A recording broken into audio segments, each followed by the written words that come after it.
I'd like to introduce today's speaker, Natalie Springuel. There's a little bit of bio information, but I want to tell you a bit more. Um, she's done a lot of amazing things in her life. As just one example, she kayaked the entire coastline of the Gulf of Maine from Provincetown, Massachusetts to Cape Sable Island, Nova Scotia, to raise awareness. She didn't do this by herself, of course, but to raise awareness of both the ecology and cultural legacy of this international watershed and to promote recreation and stewardship. And that was in the early days of her position that she's held for 20 years with University of Maine Sea Grant. She's been working with them a long time. And there's a lovely interview with her that I found on the web, and I'll put it in the chat box in the end, at the end of my opening, in case you want to know more. But let me quote a little bit from that. She talked about how she does outreach and education programs related to coastal issues of fisheries heritage, working waterfronts, sustainable tourism, how we use the coast. She facilitates a lot of public gatherings, and she mentions that a lot of them turn out to be kind of complicated and sometimes contentious. And so one of the roles that she plays with Sea Grant is as a neutral broker of information and helping with the collaborative process. She mentions that we deliberately work in the communities where we live. We don't parachute in from away. There's very much a relationship building perspective. Building trust is fundamental to what we do. And boy, did this remind me of everything I've learned about Senator Mitchell and his life and work.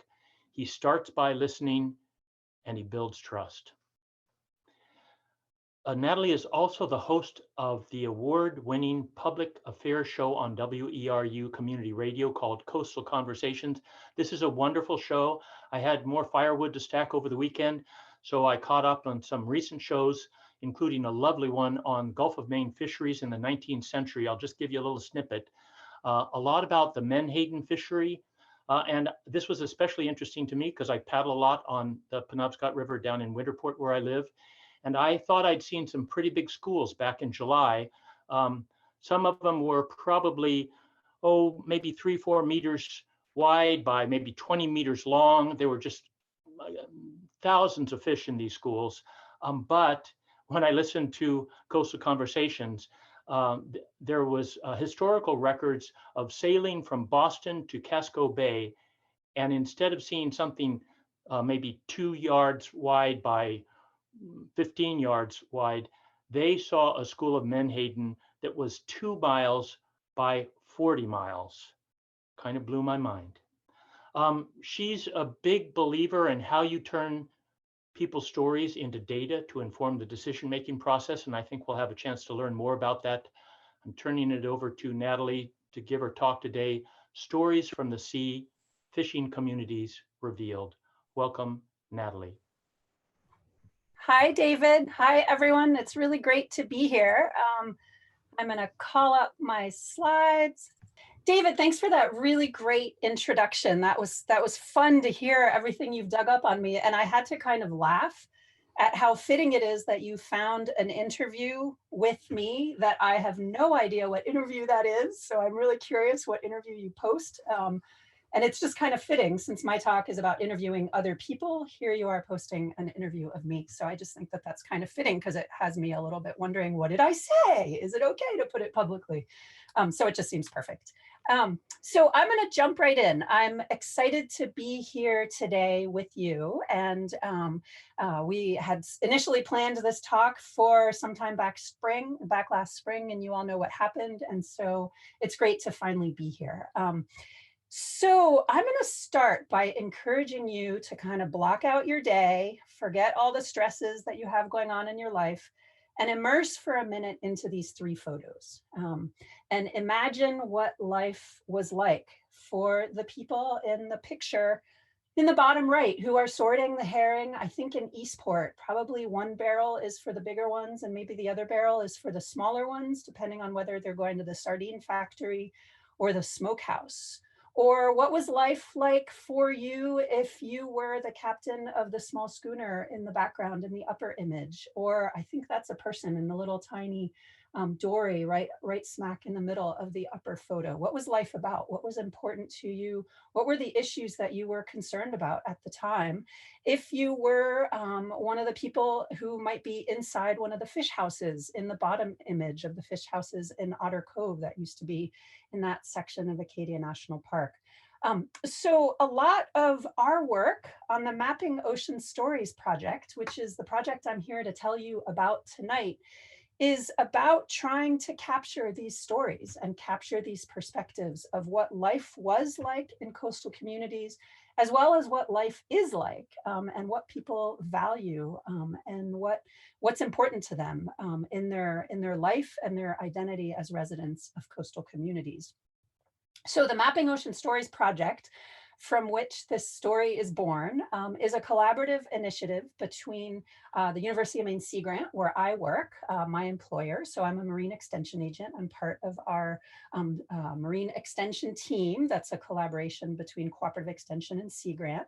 And Sea Grant receives a lot of support and funding from NOAA, the National Oceanic and Atmospheric Administration. And our central Maine office is housed at the university. But as a member of our extension team, I am housed at College of the Atlantic in Bar Harbor. And COA is a central partner in the Mapping Ocean Stories project. And many, many COA students are involved and have been involved for the past 4 or 5 years in a lot of this work. And I can't express enough gratitude for the students who are involved in this work as interns, as final projects, what COA calls senior projects, what UMaine calls capstones, and also just in classes. So you'll see some of this work.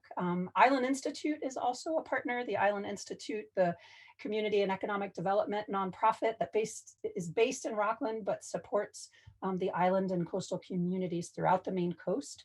And the First Coast, which is a small organization that focuses on storytelling, audio storytelling, and capturing and sharing of those stories. And then many other collaborators. We do a lot of projects with the NOAA Voices Project, which is a really robust archive of oral histories throughout the nation. UMaine Fogler Library and the Maine Folklife Center have been incredibly helpful over the years. And as David mentioned, we do a lot of work with WERU Community Radio, which is a great venue to share our stories. And given the nature of this work, we do a lot of collaboration with Historical Society or other similar organizations up and down the Maine coast, but particularly mid-coast down to the Down East region. So lots of partners and collaborators are involved in this work. So when you looked at those images on the very first slide, and as you hear me talk over the course of the next 20 minutes, half hour, whatever it ends up being, you are bound to think of people that you know, that you think have a great story to tell about life on the Maine coast, maybe as a fisherman or as a fishing family member, or someone whose life is somehow dependent on the sea. As you think of those people, jot them down. And this is the interactive part, right? So use the chat to write down who, if your Aunt Mabel, who lives, in the Cranberry Islands or something, has a great story to tell about raising 10 children in the 1940s, we want to know about her and we would love to collect her story or work with you to collect her story and help you achieve that goal. So we're just sort of constantly putting the word out there that we'd love for some thoughts about who are sort of the cultural bearers in our communities whose stories need to be captured. So please definitely make use of the chat to let us know. So what are we going to be talking about today? So stories from the sea. We're going to talk a little bit about why we collect oral histories and stories. Much of this work is based on oral histories, both archival and new, sort of more recently collected oral histories. So we're going to spend a fair bit of time sharing with you some examples of archived and contemporary oral history projects and what we've done with these projects, whether it's audio work or mapping work, and what some of these stories have revealed. So we're going to talk a little bit about projects related to sardines, to marine worms, to lobster, and a few other topics. So I'm just going to kind of give you a whirlwind in the hopes of kind of planting some seeds for how you or your community or your historical society or others may sort of embark on a similar kind of project. I'll talk a little bit about the incredible magic that happens when you connect students and community members, and how that's really a cornerstone of much of the work that we're doing, and the role of giving back to communities and to interviewees. And then I'll wrap it up with a little bit of lessons learned and hopefully plenty of time for some Q&A. So why do we collect oral histories? Well, there are as many answers to that questions as there are people on this Zoom, which is amazing how many people are on this Zoom, and so exciting to see some names of people I haven't talked to in a long time. Super fun. So there's lots of different reasons for why we collect oral histories, and any oral history project that hopes to have success as a community building project really needs to spend some time thinking about what the goals are of the project, because otherwise there's a chance that the interviews just kind of sit on the shelf in the back storage room of the local historical society. So our goals with the Mapping Ocean Stories project, there's sort of two central goals among many sub goals that emerge depending on the project, but our two sort of overarching big picture goals are that we are interested in protecting our coastal and fisheries heritage through the experience of the people who live that heritage. That's a really important goal for us. And then the second goal that's equally important is that is the goal of gathering information and perspectives and thoughts and emotions that people in coastal communities may have about particular topics, whether it's a particular fishery. A lot of our work is fishery based, whether it's a particular issue on the horizon, whether it's something that was going on in the past that was really significant for people. And these kinds of stories are an opportunity, either individually or aggregated, to really get a sense of what do these communities value? What do they envision for the future? How do they envision their place in that community? And what's the ever evolving sort of community identity in relation to the ocean that our coastal communities sort of go through? So those are some of the key sort of reasons why we are collecting stories, and we're turning around and producing stuff with those stories, whether it's, you know, produced audio stories or maps or all kinds of different avenues. I wanted to share some actual audio that we've collected and produced over the last few years, particularly in the last year and a half, because I feel like when you talk about oral histories, it's really easy to kind of talk in the abstract, but there's nothing like listening to actual stories to kind of get a feel of the power of stories. So in this particular case, I'm going to go back into the archives. So one of the things that we do amongst our projects and with the students is we spend a lot of time kind of mining what's already been recorded. There is kind of a frenzy happening sort of in these days, especially with COVID, and we're all online. So we're really interested in pulling together podcasts and stories and all this kind of stuff. And sort of the world of storytelling is exploding, right? I feel like we all see that with our access to the internet and the kind of material that's running loose on the internet. But it's really important to recognize that there have been people collecting and recording stories on the coast of Maine for a long time, and we have access to a lot of those. It's just a matter of sleuthing, finding them, digging them out, and spending the hours and hours and hours that are needed to really kind of make sense of some of these recordings. And so one of my students at College of the Atlantic, Camden Hunt, spent this past summer as an intern, deeply immersed in the archived oral histories with sardine factory workers and people connected to the sardine industry as canners, as packers, as fishermen, as factory owners, as factory bookkeepers. And he found throughout the course of the interviews, and most of the ones that the clips that you're going to hear in a minute are from interviews that were mostly conducted in the roughly 2010, 11, 12 timeframe, which, just to situate, that's right after the sardine plant in Prospect Harbor that closed down, the last sardine plant in the United States. So it was a really poignant time, and everybody found themselves reflecting on, well, why did we decline so precipitously, and why is this industry over now? So I'm going to pause from speaking for a minute. The quote that I've listed on the left is sort of interesting because it reflects the quote that David zeroed in on the radio show from a few weeks ago. But it's just a quote that I found particularly interesting, talking about sort of the volume of fish that used to be in our seas. And so this little clip will give you a feeling of what people inside that industry feel are some of the reasons why it declined. So take a moment to just sort of turn off the other noise, because these are old recordings. And so you're also going to hear some crackling, but hopefully you'll be able to hear it all right. Here we go. This is about 5 minutes, and it's clips from 4, 5, or maybe 6 different people. Slow by one, they closed. Yeah. Well, I'll tell you really what people believe. They never used to run it in the winter. Once Eastport broke the rules and started working winters, and that started it going. And I think otherwise they would still been working. Until the purchaser struck, and then when they struck, that was the end of the sardine business. It ruined it completely, and that's when we started getting out of it. And in fact, I worked in the Alma sardine factory down here all winter cooking herring, and Ralph's father run it. And I thought, boy, this is great, having work all winter, but I didn't know I was destroying the business. For one solid week, they never came.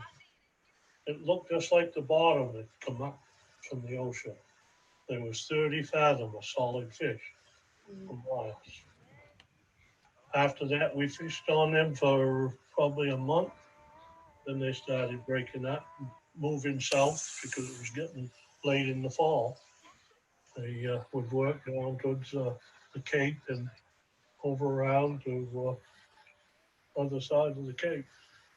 But partly why they closed this factory down here was because the government got in there and they wouldn't let them catch only just so many herring. That's all there was to it. Simple as that. And you can't.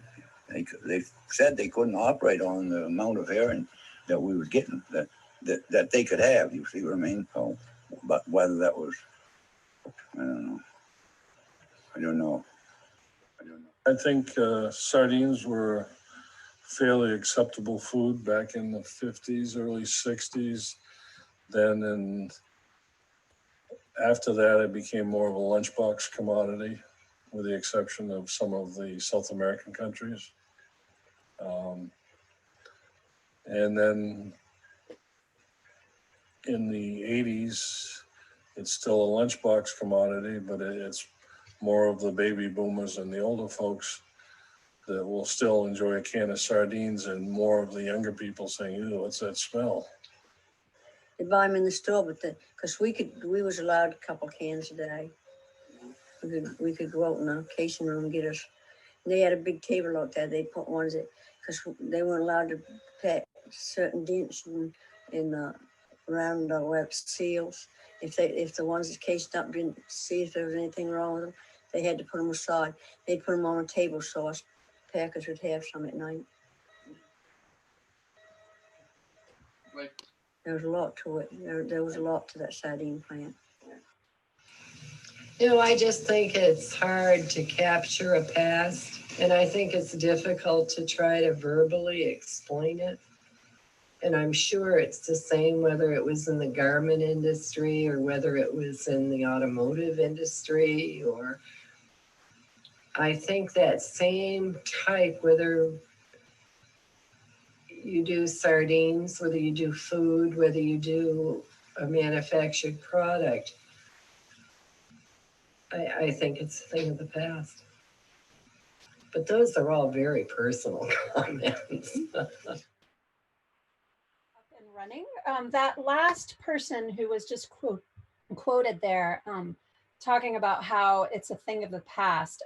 Remember her voice. She comes back up a little bit later in our conversation. She was somebody who worked at the Stinson's plant, the Stinson sardine plant in Prospect Harbor. And these stories really kind of provide us with the opportunity to capture the changing nature of our communities. So the Stinson's plant in Prospect Harbor processed sardines for a number of years, decades really, and then segued to processing lobster for about a decade. And now the future is about to possibly look different, as the plant has just been recently in discussion about becoming a place for processing salmon. So the value of oral history comes again in sort of capturing those stories and what does it mean for the communities to face these changes throughout their lives and the way that they make a living. And I also really appreciated that last person's comment at the very end about the personal perspective. You know, that particular interviewee talked about how what she was saying was just her personal take. And that's what sets oral histories apart from, say, journalism or surveys or aggregated, you know, question and answer kinds of more traditional scientific data, where oral histories provide people the opportunity to kind of explore their personal perspective. And so a lot of what we're doing with the Mapping Ocean Stories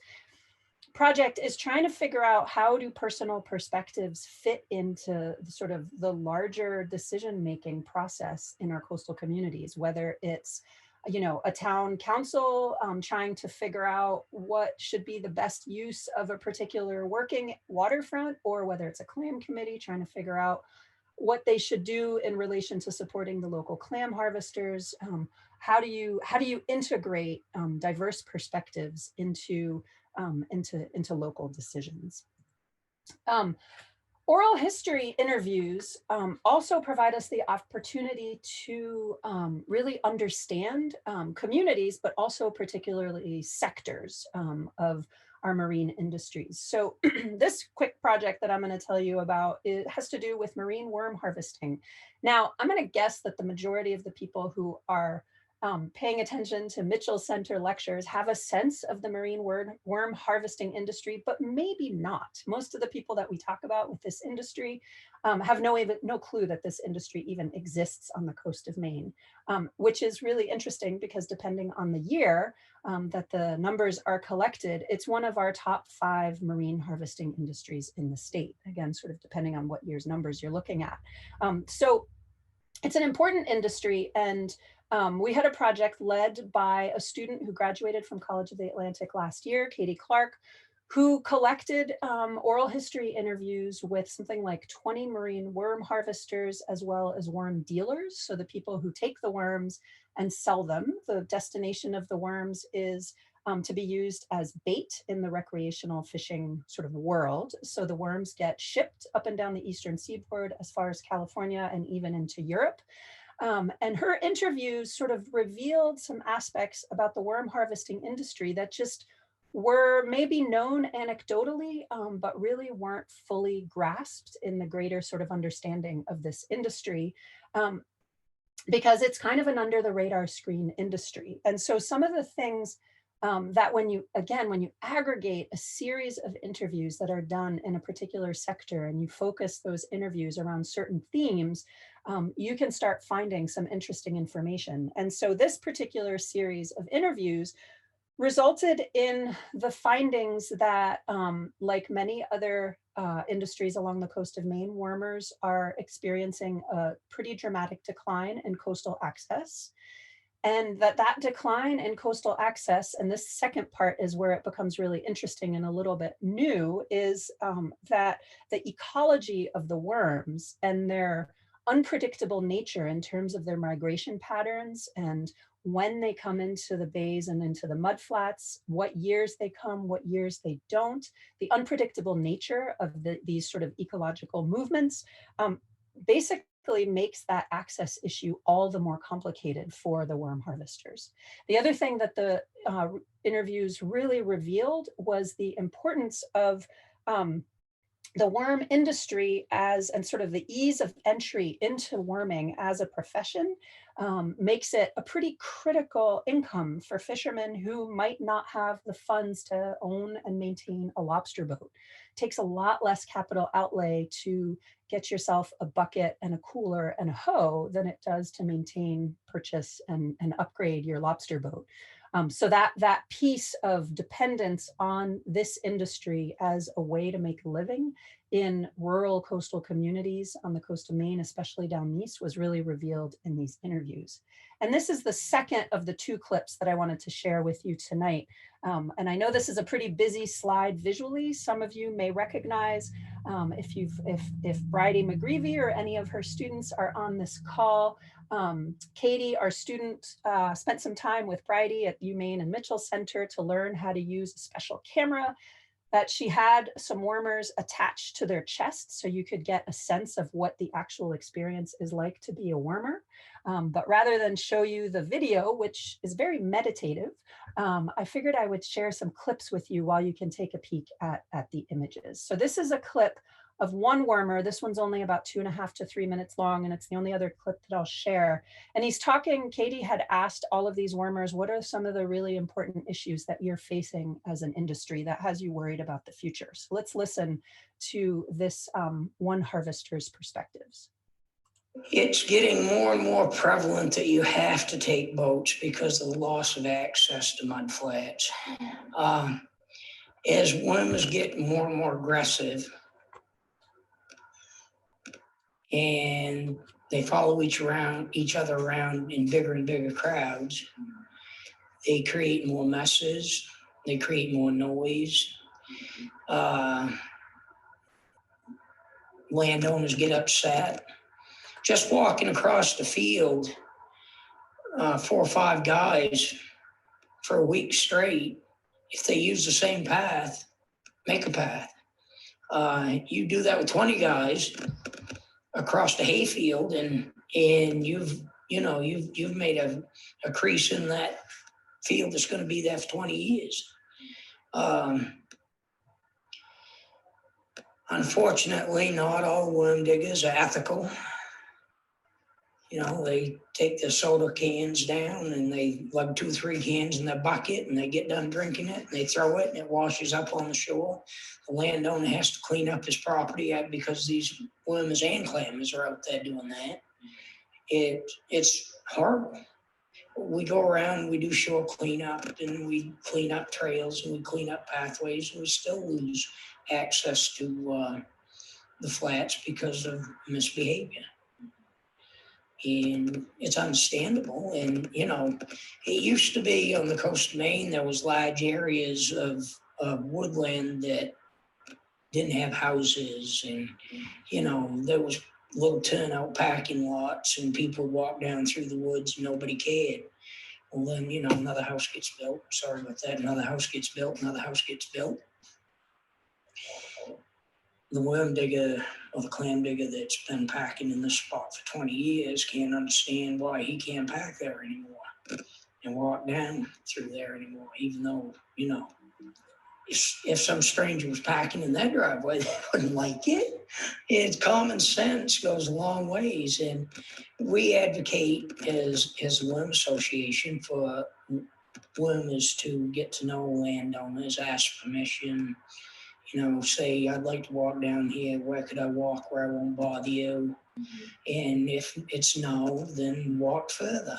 Go, say, well, I understand, thank you, and be polite and leave. And the next time you ask, maybe they'll say yes, next year. I've had exclusive permissions in many places just because of asking. What that interviewee, and some of you may recognize his voice because he's a fairly active and vocal worm harvester. What he was talking about there at the end about, get permission. If you don't get permission, then move on to another site. This is where he went on to say, and many other interviewees went on to say in that collection, that what makes it especially hard to be able to sort of bounce around from mudflat to mudflat is not knowing where the worms are going to come next, because worms are unpredictable. As I said a couple minutes ago, you don't know one year to the next which particular mudflat has all the magic that a worm needs to come into it. And so these issues are, you know of them anecdotally, but when you get really right into it and get a personal perspective, about that particular issue, and then you multiply that perspective from multiple different interviewees, it starts to really paint a picture that can reflect on, okay, so what should a community do about this? You know, if it's a community where worm harvesting is pretty important to that community, those interviews end up becoming important information to make some decisions. So Katie, our student, she did this as a senior in college, and she really just plunged right in and developed relationships with a number of wormers who eventually really trusted her and were willing to kind of open up to her. And that piece of working with students and bringing students to the table as the people who are collecting the interviews is a really big part of what we're up to with the Mapping Ocean Stories project. Now, students, the disadvantage is that students might come into an issue without knowing as much about it. And so in some cases, they have to kind of start with the beginning level information. But we spend a whole lot of time with our students really bringing them up to speed on what we expect the diversity of issues are going to be that they're going to encounter with their interviewee, so they can really dive deep with them. Our students and students in general tend to be really inquisitive. They tend to be really excited about what they're learning about. They're clever, they're tech savvy, which is so important. And this generation of students today, and probably many of you, if you're students listening to this talk, they're really passionate about stories. It's that popularity of stories thing again. And so they make really great candidates to interview people, because on the flip side, for the interviewees, a lot of times interviewees, when you ask them, can I interview you about XYZ, their initial reaction might be, well, I don't have much to say. Why would you interview me? You know, they might not immediately recognize that their story is really significant and important. But the minute you bring students into the conversation, there's a sense of, oh, this student is really interested in what I'm doing in my industry or my perspective or whatever it is. And there's an ethic in Maine that we want to give to the next generation and help them sort of become immersed in all of those things about our communities that we value. So there's a magic that happens between students and interviewees that is really different than, for example, when I go in and interview someone, and I do a lot, but there's a certain magic that happens with the students that's different than, say, a research professor who's been interviewing people for 40 years compared to, you know, the two students in the middle photo next to Dale Torrey right down there in the Winter Harbor photo versus somebody else. I mentioned it at the end of the sardine clip to remember the voice of the last woman who appeared, whose voice talked about how, you know, this was just her personal perspective about the decline of different kinds of manufacturing type industries. So that woman lives in Winter Harbor, and she is deeply involved with the Winter Harbor Historical Society. And I wanted to bring her up again because a lot of the work that we do is community-based. The nature of oral histories are community-based. And so she and her team at the Winter Harbor Historical Society worked with us to provide our students with volunteers. So we paired up Winter Harbor Historical Society volunteers and board members with the students, and the volunteers took the students to the homes and businesses of fishermen in that community that the Historical Society thought were the important culture bearers in their community. They had a really hard time knocking down their list to just 6 or 7 people because everyone is a culture bearer in some way. And then they brought the students around to conduct all of these interviews through the course of a day. And this was a method where the students were able to collect an incredible amount of stories, and they put it together into this really great story map. The link is at the top. That you can go visit the story map that reflects the story of all of these fishermen in Winter Harbor, and boat builders and a few other industries are represented there. And it just kind of gives you a flavor of how students interpret these stories and how they share about them. So on the vein of students, the Mapping Ocean Stories project, as I've said, works really hard to connect with students and to connect students to the issues in our coastal communities and put them in the seat of identifying what's important to people. And so we did this one project with the Eastern Maine Skippers program, which is a high school program that attempts to provide opportunities for high school kids who might be in fishing families or might envision a marine related profession in their future. And maybe traditional high school is not a great fit for them. So these kids are specifically from Mount Desert Island High School. They were part of the Island Pathways program. And they wanted to do an oral history project, and this was their quote: they wanted to give fishermen a voice. This was about 2 years ago when there was a lot of discussion about the ferry terminal property in Bar Harbor. And so some of them are the children of fishermen in Bar Harbor, and collectively they were sort of concerned that fishermen maybe weren't being heard as loudly as other interests as some of these conversations were happening at the community level. So we worked with them, we trained them, we did all kinds of projects with them, and they went out and they interviewed a bunch of fishermen in Bar Harbor. And if you look at the whiteboard in the background, we're teaching them, how do you quantify the information that you have in an interview? How do you take the interview and start identifying, well, what are the pieces that are really important here? And they generated a really great project with all of these interviews. And what's cool about some of these projects is they kind of have staying power and they build into other projects. So what started at a high school level, Eastern Maine Skippers project of collecting stories of Bar Harbor fishermen, then sort of scaled up to become an intensive 2-year-long graduate thesis undertaken by Julia Cardoso at COA, who basically started by analyzing the student interviews and finding a lot of really great information about the changing nature of lobster territories in Frenchman Bay. So that piece was sort of identified, was flagged by the high school students as something that lobstermen in Bar Harbor are talking about, are concerned about, something that may not have otherwise come up if the high school students didn't flag it. And so then Julia took this, she took the students' work and conducted some additional interviews, but with primarily the high school students' work and a few other interviews she did, she was able to map the lobster territories in Bar Harbor back in the 1990s. And if you look at that map, you're essentially looking at 3 territories. There's the orange, the yellow, and the green, and how the different colors are where they overlap. And you can see that in the 1990s, the lobster territory, specifically for Bar Harbor, spanned the majority of the western side of Frenchman Bay. She was then able to continue conducting oral histories, many more, and the map on the right shows you how the lobster territories are really changing pretty dramatically. The upper Frenchman Bay area looks really different in terms of who has sort of cultural control of particular areas. And through the course of interviews, she was able to document that issues like student licenses and other sort of management decisions over the last few decades have influenced who it is that's fishing and where they're fishing and how those different territories impact each other. So in this case, a lot of individual interviews with high school students then sort of scaled up to become an aggregated project that was able to reveal a pretty dramatic change that's causing a shift in how fishermen in Bar Harbor continue to do their work. So I've talked about a few sort of in-depth interview projects, and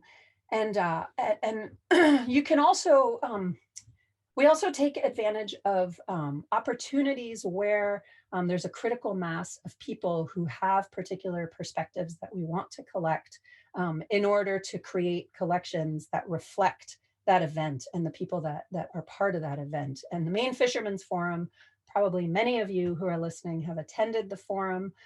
If you haven't or aren't familiar with it, it is an event that's been going on for, I think we're at 46 or 47 years now.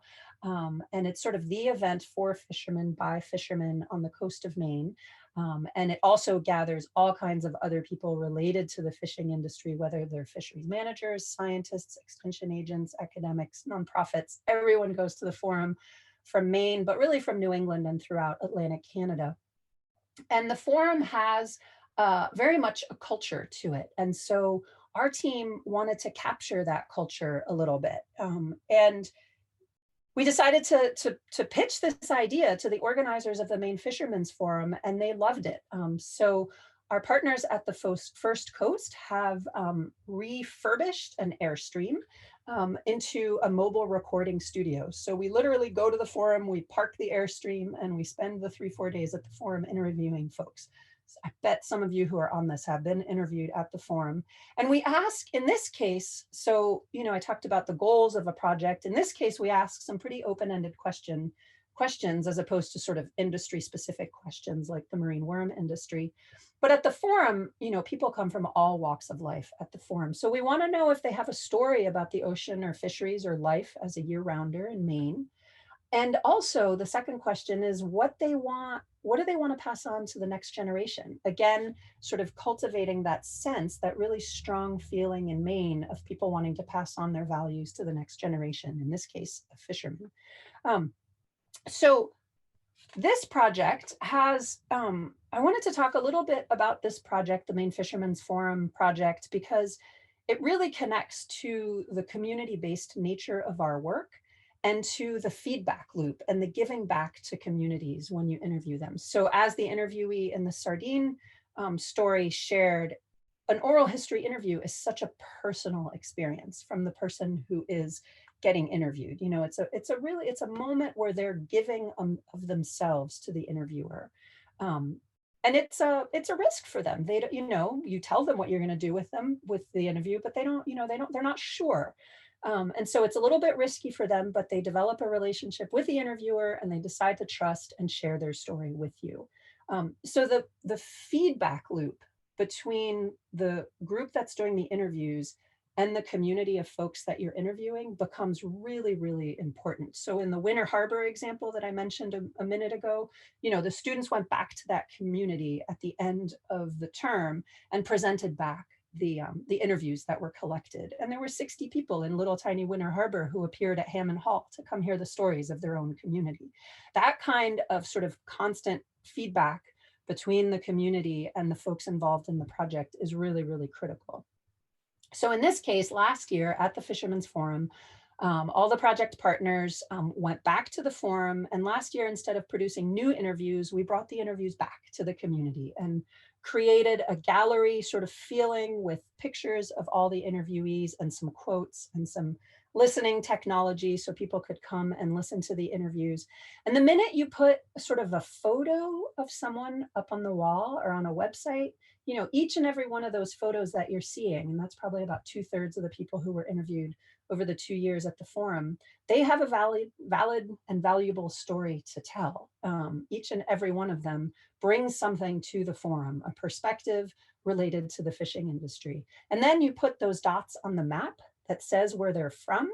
And again, it sort of validates who they are and why their story is important. And just the very fact that their story is important. So there's all kinds of whiz bang fun technology related to this. You can click on the dots, it opens the information. In some case, it opens the actual audio. You can click on the picture, it'll open the same thing. So you can go and kind of have your own experience with these interviews. And then, as David mentioned, many of our stories are shared on Coastal Conversations, which is the radio show that Sea Grant hosts on WERU Community Radio. It's also, you can stream it online or listen to it on the actual radio dial. And then it's also available as podcast afterwards. And most of the projects that the Mapping Ocean Stories initiative sort of produces makes their way onto the radio show. So Camden's sardine story, they're all on the radio show. If you go to the Sea Grant website, you can find the Coastal Conversations page and access all of the radio show. And this, the radio show has, in terms of the Mapping Ocean Stories project, it's part of that giving back piece, right? So when you collect an oral history, you're taking from someone. And so the one thing that we really want to impart to the students is figure out a way to give back after they gave you something. So I want to wind down because time is ticking. I just looked at my clock. And I want to wind down with a couple of lessons learned. This first one is specifically for the students in the audience, because I'm pretty sure that there are some students in the audience. And then I have a couple lessons learned that David asked me sort of ahead of time. And I'm excited that he asked me these because it kind of helped me think ahead about what I wanted to say about those topics. But specifically for the students in the audience, people often ask, students especially ask all kinds of questions related to the ethics of oral histories. And, you know, that's a whole nother topic in and of itself, having to do with getting permissions and being true to your word and giving back and, you know, what's appropriate, what's inappropriate. There will be times for students who conduct interviews that you are faced in an interview situation where you are hearing things that make you feel really uncomfortable. You might be hearing things that make you feel like this person has a different political perspective than you, or you might be hearing things that you feel are crossing the line in terms of racism or sexism kinds of issues. And these are like real life scenarios that our students have faced and have had to learn how to navigate. And the one thing that I always tell my students when we talk about these issues, and it came up in class just a few days ago because our students were listening to some archived interviews, and there was one particular interview that made every single person in the room really uncomfortable. It was an interview that was recorded in the 70s during a different time, and the language was what we would consider inappropriate today. And so we had a long conversation about, well, what do you do in a situation like that in an interview? And so this goes back to figure out why you're interviewing someone, figure out what the goal is of the interview and what the end product is that you want to do with that interview. And if you predict that you're going to encounter some opinions that you might not agree with, you have to make the decision of whether you want to do that interview or not, and whether you want to face that or not. Because when you enter an oral history sort of arena, first and foremost, I always tell my students, and interestingly enough, I would say more than 50% of the students that we work with are female. So first and foremost, you want to enter an interview environment where you feel safe, right? You don't want to feel threatened personally. You want to feel safe in this interaction with someone. And then beyond that, it's challenging, but you may have to leave your own opinions at the door, because the purpose of an oral history interview is to capture a perspective in that place, in that time with this person. The purpose of the oral history interview is not to engage in a discussion about issues that you might not see eye to eye with. And this can be a little bit of a challenge sometimes for folks who are just getting into it, especially in these extra divisive times on the eve of an election. So I wanted to share that sort of lessons learned with the students to really sort of think really actively about sort of setting up what your expectations are of the interview, and then go into it with an open mind and a mind toward capturing a perspective that might be different than your own, because that's the purpose really, is to capture a perspective. And then for my last two lessons learned, I wanted to talk a little bit about overcoming challenges in community-based oral history collaborations. So David asked me this question in a little bit of a bigger format, just sort of collaborations in general in community-based work, but I wanted to sort of be specific related to the Mapping Ocean Stories project. And some of it has a little bit to do with what I talked about related to student comfort zone. But the other thing that I would say, and it's interesting, the quote that you pulled from my interview, Dave, because whatever interview that was, because really taking the time to build trust with the community of people that you're working with is like, you know, that's the foundation. In some cases, for example, Winter Harbor, you know, I made it sound really easy that we went off to Winter Harbor and did all these interviews with their volunteers. That took about 1.5 years to set up. It took me and some of my students and some of my colleagues numerous trips to Winter Harbor to just meet with the community members, talk with them, show that we're going to keep showing up, that we're not just going to be the academic community that shows up to get what we want, to get the research that we want, and then we're gone. So it's really that feedback loop that I kind of keep bringing up.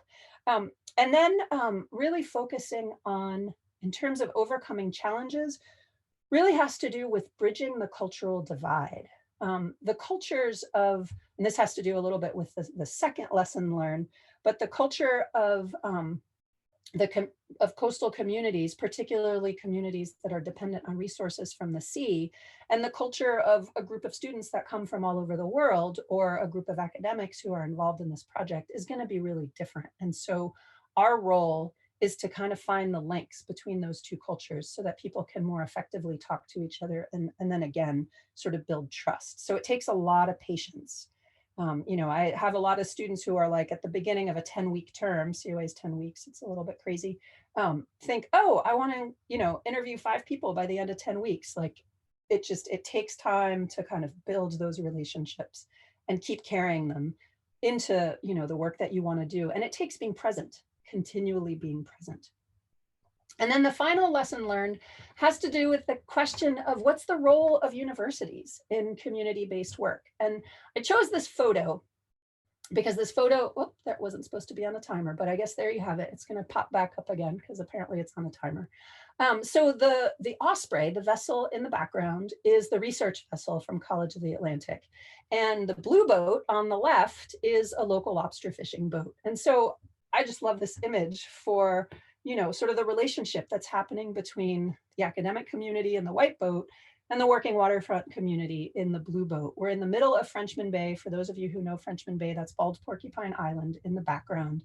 And we're spending an afternoon, this was just a month and a half ago, or less, we're spending an afternoon with the fishermen in the blue boat, teaching our students how they lobster. And the person in the blue boat who's in the dark blue sweatshirt is 14 years old, and we're hauling his traps that afternoon. So I wanted to share this image initially because it has to do with relationships, building relationships, reaching out and getting to know people in coastal communities on their own turf or on the water, as the case may be, because you go to them is really the bottom line, as opposed to having them come to you.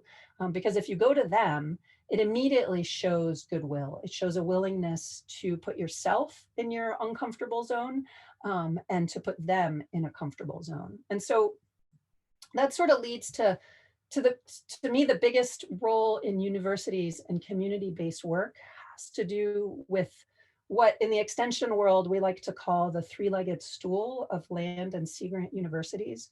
So if you think of sort of the role of a land and a sea grant university like the University of Maine, there's three important components. There's the research component, there's the teaching component, of course, and then there's the extension component, which is what I and my colleagues at Sea Grant do and our colleagues at Cooperative Extension do, which is serve as a liaison between the academic world and coastal communities. And when I say academic world, I mean students, I mean teachers, I mean faculty, et cetera, at the university and other institutions like College of the Atlantic and others throughout the coast. And that, again, it's the feedback loop and the role of extension to kind of take down the walls between the research world and the community worlds, and to sort of, again, kind of perpetually go back to the community, because any project that a university researcher wants to sort of undertake in a coastal community runs the risk of facing that cultural divide that exists right from the get-go. And so that three-pronged approach of include the community in the work in an extension kind of fashion will enable the research to go a lot farther and will enable the students to have sort of real world experiences that enable them to much more effectively relate to the people that they might be studying or interviewing. And I think that is the end of my talk. Can we all give her thanks that she can't that she can't see? Can you hear me? Yes. Great. So I'm Linda Silka, and I have the pleasure of taking some of the different questions that people ask. We have just a few minutes, but the first thing I'd like to say, Natalie, and I think everybody listening would say this, is what a fantastic talk. Oh, thanks. It is just really great. So they asked me to start my, I think that your talk should be a part of when the students come to UMaine for the orientation, every new student should see this talk. This is a great talk for capturing the interesting connections that can happen, the importance of the student role, the importance of the industries that are going on in Maine, the challenges that are there, how we learn different research practices. Your talk put that all together in just a really, really wonderful way. And My guess, Natalie, is that everybody on the line is already thinking of 2 or 3 or 4 or 5 people they want to share what they heard today with. I know I certainly do. And boy, I think other people probably do. You did such a great job of talking about the importance of stories and capturing stories. Capturing both the challenging, you helped us see the challenges and the opportunities that are there. And thinking about mining those stories and making those connections. And one of the first early things you asked the people who were listening is, do you know anybody's story whose story that you, Natalie, should know about? And if you look at the chat already, people were lining up saying, oh, my uncle, oh, so-and-so. So people were really interested in this opportunity. As you've done this kind of work that involves gathering stories, have there been surprises for you, either in what works to collect them, in terms of sort of how much time should be there, in terms of, have you worked, for example, with anyone who seemed very, very reticent, and then all of a sudden you asked the right question and they went at it? Yeah. Oh, it seems like we might have an echo. So surprises, well, you know, you always go into an oral history interview with, you know, my students will have like 32 questions and I'm always like, no. You can't like go in, this is not a survey, you're having a conversation. So go in with like 5 themes that you want to make sure you cover. And you've spent like hours figuring it out and researching the person and their industry and their community and everything. So you can like skip the basic stuff and go deep. And every single interview has surprises. I don't mean to like dance around the question, but it's those surprises that end up making the story. So you think you know the story when you go into it, but you find that you go in directions that are always different and unexpected. And the one thing that when I was, you know, that really always surprises me, and it feels like I'm stereotyping when I say this, but it's something that I observed, is that when you go to interview older women from coastal communities who may be connected to fishermen, 9 times out of 10, they start by saying, I don't have anything interesting to say. You should interview my husband because, right, fishing is what we all romanticize and everything. And I'll be like, no, actually, we want to talk to you because, you know, you raised 10 kids in the 1940s on Cranberry Isle or whatever it is, you know. And so I would just say that the experience of being open to the unexpected. Great. Very interesting. You one of the things that was really fascinating as you talked about why collect oral histories is you talked about how to turn them into data and to aggregate interviews and to do mapping projects. That was so interesting, and people have been saying in the chat they want to know more. Is there a place they can learn more about your work and what you're doing with your colleagues? And I can imagine some students saying, okay, I've got to learn this. I've got to do this. Yeah, we don't yet have sort of the magic website that I can tell you to go to get all the methods of how to do the mapping component. But the short answer is we're in the middle of putting that together because we found that that's an aspect that is a little bit different and people are interested in doing more about. But if people want to get in touch with me or put your name down in the chat, I'm more than happy to continue. And what we're actually in the beginning stages of doing is identifying what parts of the methods that people are interested in. And then in the coming months, we're producing a series of fact sheets that sort of outline how we do some of these methods in a little bit more concrete fashion. So I would say the short answer is be in touch. But also you can see the results of, I can share some links with the results of some of the research. The mapping work, interestingly, is still we're still figuring it out and it's still in its infancy. You know, I spent a couple hours with students a couple days ago, we're in the process of beginning to build a historical map based on oral histories of the MDI region. And so we're, you know, knee deep in trying to figure out and actually doing it, translating an oral history into an Excel spreadsheet to then be able to put the sites on the map. So more than happy to share some of that methodology with folks who want to know more.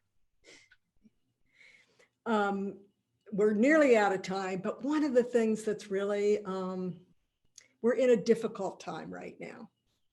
We can't do face-to-face things necessarily with COVID times. How should we be thinking about that in terms of the work that you're doing? What even in this awful time, what are the opportunities that you're seeing, and how do we begin to think about those? Yeah, I love this question because my answer would have been totally different 9 months ago. But now that we're 8 or 9 months into it, and I've conducted a bunch of interviews via Zoom, believe it or not, I have found that there are advantages to Zoom. There's totally disadvantages, which are all obvious, and we all know them. But in terms of an interview situation, or even in terms of, you know, I don't know how many people are on this Zoom, but I see a lot of names, a lot of images. And yet I still feel like I'm talking to each of you individually. I feel like I'm having, as the person who's speaking, I feel like I'm having a one-on-one conversation, even though I know there's many of you. And so it is possible to do interviews by Zoom. There's some methodology that is sort of useful that we're actually also putting together a fact sheet on how do you do oral histories by interview, because people are asking. But yeah, there is an opportunity. And the other thing that I would say is that it almost feels even more important to do this kind of work during a difficult time, sort of in the history of our country, because the beauty, the thing that always keeps me coming back to oral history work is that bridging thing. It's that opportunity to connect with people and really like leave my own feelings at the door and really understand who this person is and be interested in that person. And that just feels more important than ever. Natalie, thank you for your great talk, for your great answers to the questions, and for welcoming us to continue to follow up with you and learn from you. Everyone, please do follow up, ask your questions, and there's my little giving a hand to your great work. So thank you. Thank you very much. Thanks, Okay. everyone. Yeah, take care.